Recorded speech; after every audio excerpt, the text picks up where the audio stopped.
Well, I've always said I like night walking or walking in the morning, so it was only a matter of time before I took that to its natural conclusion, and I've started walking at 4 o'clock. I woke up at 2 in the morning. I didn't think I was going to necessarily get back to sleep, so decided to start walking. Initially it was dark, but very soon was greeted by the sunrise, which I think maybe because of the heat wave was giving these amazing electric blue colours. You could see Venus low in the horizon, and I was enjoying myself. I was slowed down a bit and was just taking some photographs and having a great experience. Yeah, it's basically I fell asleep like a stone at 9 o'clock. Woke up at 2. And I'd had 5 hours sleep and I felt really refreshed. I felt great. So I just went outside, had a wee, took a few photos of the night sky, and I just, the flies were buzzing in the tent. I just didn't really feel like I was going to go back to sleep. So I thought, rather than messing around for a few hours, let's go. So made myself a coffee and got on the road. And wow, feels like a good decision. Apparently it's going to be 29:30 by midday as well. So again, ticking off all these miles before the sun even comes up. It's got to be a winner. I mean, even, I don't know if you can see it, but even before sunrise, I'm not wearing a fleece. It's still just t-shirt weather. So yeah, lovely.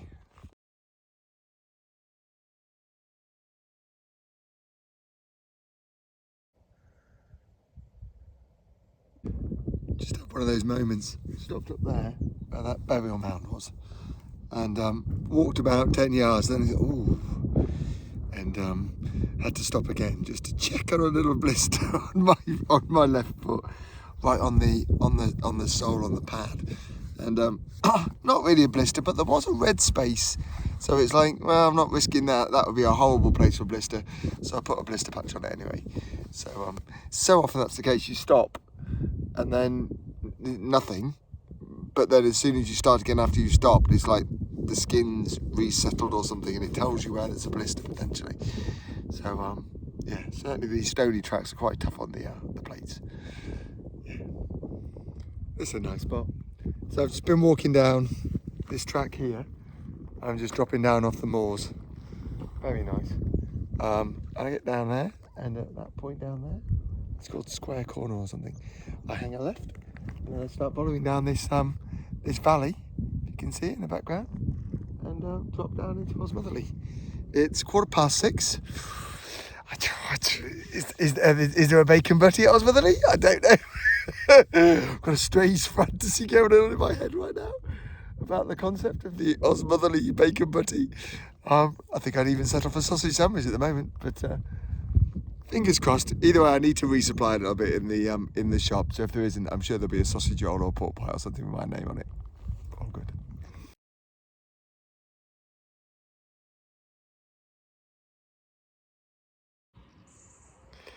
Well, I guess as expected, got to Osmotherley, but a little bit too early. So over there is the village store and post office, but it's 7:45 and they don't open till 9. So I've made myself, I set up my Trangia, made myself a brew. I'm drying out my socks just because of sweat and stuff. I'm just chilling on the bench, and that's the plan. I think I'm just going to wait and chill for an hour. The opportunity for a bacon sandwich, or even it's like a breakfast cheer batter thing they do. Yeah, I need that. So I'm prepared to wait for my food and buy my couple of provisions as well for later on today. All good.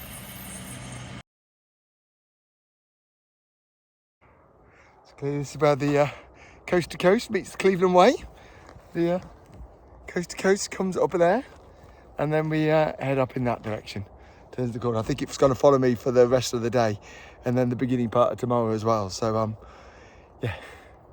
brutal. The Cleveland Way is brutal. I've just had another bit where you go down just to go up again. It is absolutely savage. Yes, but lovely. Oh, nice spot.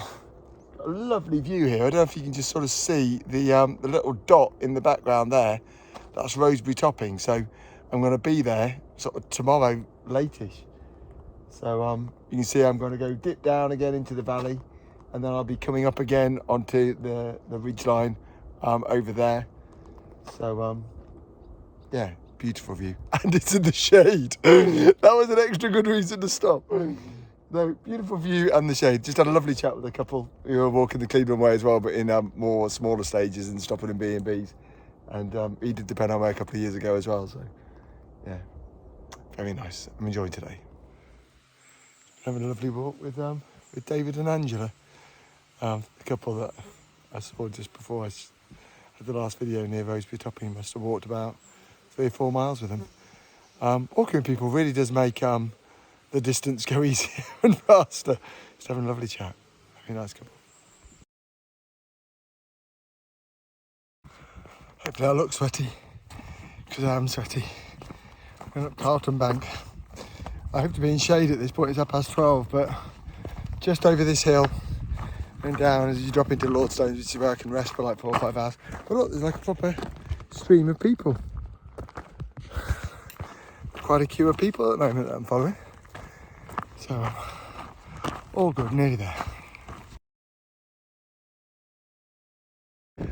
I'm on the way again, just leaving Lordstones, which is just back there.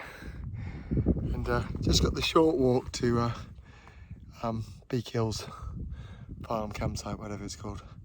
Lordstone's very nice little cafe, lovely shop.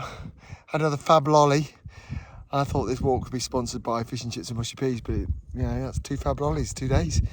Maybe this walk is brought to you by fab lollies, or perhaps both. Who knows?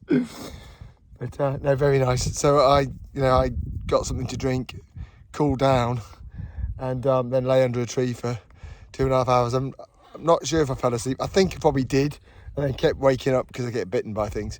But yeah, I think I fell asleep because I feel refreshed. So that's normally a sign that you've actually had a nap. So yeah, it feels good. So not far. Just got yet another climb up yonder hill. I think that's it. I think I'm then down the other side and campsite. So this is the Alec Falconer seat. So here's my rucksack is currently sitting down. I will be alongside it in a second. My next path is up there. I just come up there, which, trust me, is steeper than it looks. But the view is exceptional. Exceptional. Again, we can see Roseby Topping, which I'll be doing tomorrow. But we can see all the Vale of York. I mean, yeah, just exceptional. Yeah, looking at this, look, in theory, you're supposed to be able to see Crossfell. I mean, not today. I mean, it's far too misty. See anything in the distance? It's a shame. But nice to have seen Crossfell. Yeah, also to update the electrolytes. So I'm putting little tablet things, so I'll show them in a second, into here to make the water lemon flavoured. But also it's like sports SIS stuff. They're very good, very good. You turns it into Lucozade, and you can kind of feel the. I don't know if you're making it up, but it feels like you can feel the goodness, like it's helping revive you, and yeah, and also it makes the water taste a lot better. It's like you're drinking squash. Yeah, I like those. I've burnt through more than half. I'm gonna get some more when I get to one of the seaside towns that I assume will have some kind of shop that I can restock. It's quite a telling point in the walk. I don't know if you can see it very clearly, but we've just gone down, up, down, or up, down, up, down, up. And I'm gonna go down, and then you've got another up, down, up, down, up, then around on the plateau. So this section really is a roller coaster. You know, this is tough walking. I mean, obviously I'm stopping at the next down, so I've got a up, a down, and up, and then walking along the tops tomorrow. But you know, this is punishing. I think this is why it pays to do the Cleveland Way and start easy. Specifically this section, I think, because if you were going from Osmotherley and you were trying to get all the way to Kildale, which is 20 miles, it's a tough 20 miles. You know, it's what I've done going shorter to Paradise Farm and then just doing another 14 to Beek Hills. Yeah, yeah, feels like a much more sensible option. I'm then opening up the distances and going 20, 18, 20, 20. Once I feel like I'm fitter and I'm past this chunk of nastiness. So, yeah, worth thinking about for anybody who is planning to walk the Cleveland Way in the future. This particular section here, from kind of Carlton Bank to that sort of, is it Blowwich or whatever, is a tough section. Oh, we made it. This is my sign. Beek Hills, that way. That's my climb for tomorrow, that uppy. All good. Just arrived at Beek Hills Farm, camping. It's going to be my spot when I have the required motivation. But yeah, this place, I mean, what, 200 yards off the Cleveland Way? This is everything a campsite should be. Simple, just a £5. Got a nice little shower and toilet block, doesn't cost any more money. Got the water tap just behind me. Just, yeah, looks absolutely fantastic. It's a really good breeze tonight, so sometimes it pays to be inventive. They're perfectly clean, they just need a good dry. There's nothing, days left in these socks, no trouble at all. So, the finished item.